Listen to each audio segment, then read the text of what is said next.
What's going on, everyone? It's Tay with Spectacular Gadgets, and I'm back to make a follow-up video regarding that video I put out, the LaBeagle case for the OnePlus Open. Now, the reason that I'm following back with this video is because I did have a lot of comments and a few questions about the case. Now, for those of you who don't know, or if you can remember, that this case has a built-in glass screen protector on it. And so here's the problem right there.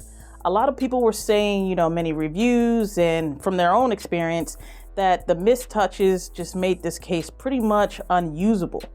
So what I want to do is kind of show you my experience I've had with the case with the glass screen protector in place. And then another thing that I wanted to address is I had one comment from a viewer asking if you could remove the screen protector. And if you did that, would it mess up the integrity of the case? So I kind of want to address that as well. Before we get into the video though, I must say and give you guys a huge thank you for watching that video, for commenting on that video, for liking that video, and possibly even subscribing. I want to thank you so much because for a smaller channel like myself, all of that means everything to me. So I do truly appreciate that. With that being said, let's go ahead and get into the video.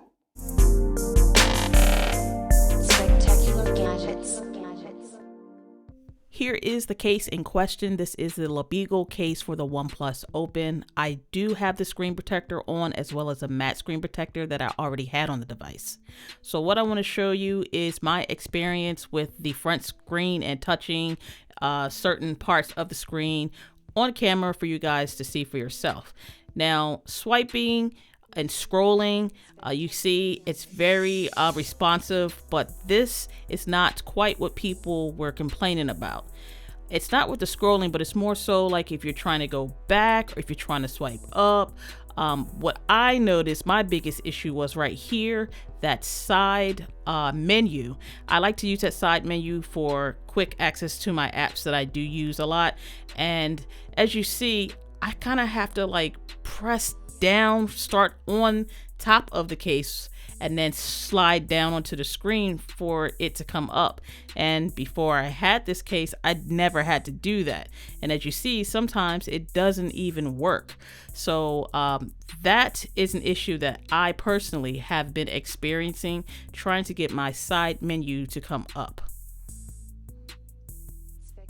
A lot of people were complaining about trying to swipe from the bottom, and I'm guessing it's the same issue as from the side. Sometimes it just wouldn't work. So as you see, the first time was a missed touch, and then let's see, I'm just opening up apps to be able to close them from the bottom. So right now we're doing good. We don't need that one. All right, so see, like that didn't close the first time I did it. So I'm just trying to find apps to open so you guys can see how many missed touches am I getting. And so again, a lot of people are saying you're trying to swipe from the bottom and close it. It's just not working.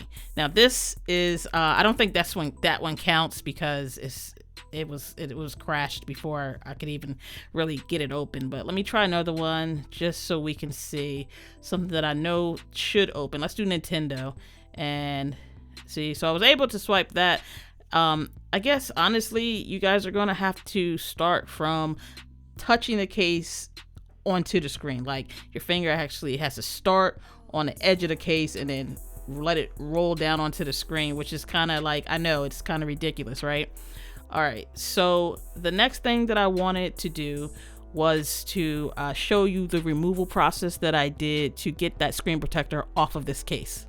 Here's some of the tools that we use. We used a heat gun. Here is the case. And then we also put it on a metal pan because it will heat up. Please understand that if you do attempt this, you are doing it at your own risk. I am not advising you to do this, but if you do choose to do so, be sure that you are moving it around constantly and that you are not getting that heat gun too close to the actual case.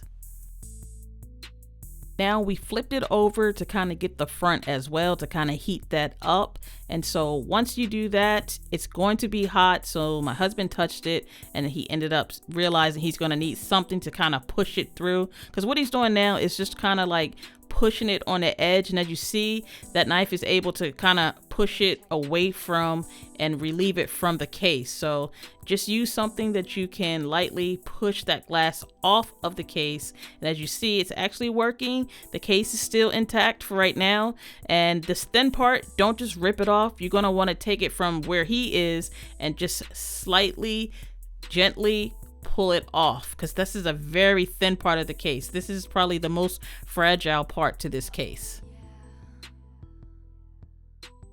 At ref 3822, I hope you're watching, buddy, and I hope you can see that yes, you can remove that piece of glass from the case and still have the case work. So I'll go ahead and place it on the OnePlus so you can see it didn't break, and I can easily just slap it on. And because this particular case has the hinge protection, it doesn't flex like I was showing in the original video. All the other cases that don't have the hinge protection, it flexes. So look at that. I can get to my side menu, no issues. And here you go. Well, that about wraps it up for this video. I want to thank everyone for taking the time to chill with me as we go through this journey. And until next time, everyone, I want you all to have a spectacular day. Later.